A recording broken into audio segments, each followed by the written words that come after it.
کب ذوالحجہ کا چاند نظر آئے گا کسی کو لینا دینا نہیں ہے۔ جو ذوالحجہ کے دن آ رہے ہیں یہ کوئی عام دن نہیں ہے، یہ اتنے خاص دن۔ ذوالحجہ کے جو 10 دن ہیں یہ دنیا کے جتنے دن ہیں یہ سارے دنیا کے دنوں میں اللہ سبحانہ و تعالیٰ کو ذوالحجہ کے پہلے 10 دن کی عبادت سب سے زیادہ محبوب اور عزیز ہے۔ ذوالحجہ کے 10 دن کی عبادت جہاد فی سبیل اللہ سے بھی بہتر ہے، اللہ یہ کہ جہاد میں جانے والا شہید ہو جائے۔ اللہ ذی القعدہ کا مہینہ ختم ہوگا، ذوالحجہ شروع ہوگا۔ ہم میں سے اکثر لوگوں کو نہیں معلوم، رمضان کا چاند تو دیکھتے ہیں، شروع کا چاند بھی دیکھتے ہیں کھانا کھانے کے لیے، ختم کا چاند بھی دیکھتے ہیں کپڑے پہننے کے لیے۔ اب یہاں مطلب کا کچھ نہیں ہے، کب شروع ہوگا کب ختم ہوگا، کب ذوالحجہ کا چاند نظر آئے گا کسی کو لینا دینا نہیں ہے۔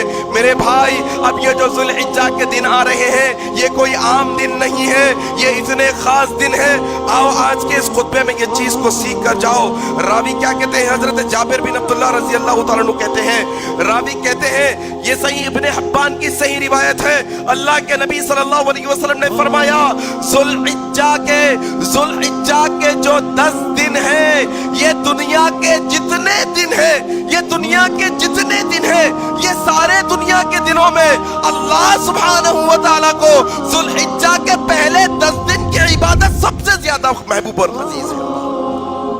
صحابہ نے سوال کیا صحابہ نے اور پوچھا اللہ کے نبی صلی اللہ علیہ وسلم دنیا کے سارے دنوں کے اندر ذوالحجہ کے 10 دن کی عبادت اللہ کو بہت پسند ہے، بہت عزیز ہے، بہت احترام والی ہے، کیا جہاد فی سبیل اللہ سے بھی بہتر؟ کیا کوئی شخص جہاد فی سبیل اللہ میں وقت لگا رہا ہے کیا اس سے بھی بہتر یہ دن ہے؟ اللہ کے نبی صلی اللہ علیہ وسلم نے کہا ہاں یہ ذوالحجہ کے 10 دن کی عبادت جہاد فی سبیل اللہ سے بھی بہتر ہے، اللہ یہ کہ جہاد میں جانے والا شہید ہو جائے۔ اللہ یہ دن اب آ رہے ہیں بھائی، لیکن ہمیں احساس نہیں اس بات کا، کون کیا کرے گا، کیا عبادت میں بڑھوتری ہوگی، کیا تلاوت کریں گے، کیا نوافل میں اضافہ ہوگا، کیا ہم ذکر و اذکار کریں گے، اندازہ نہیں، کسی کو احساس بھی نہیں کہ کون سے دن اب آ رہے ہیں۔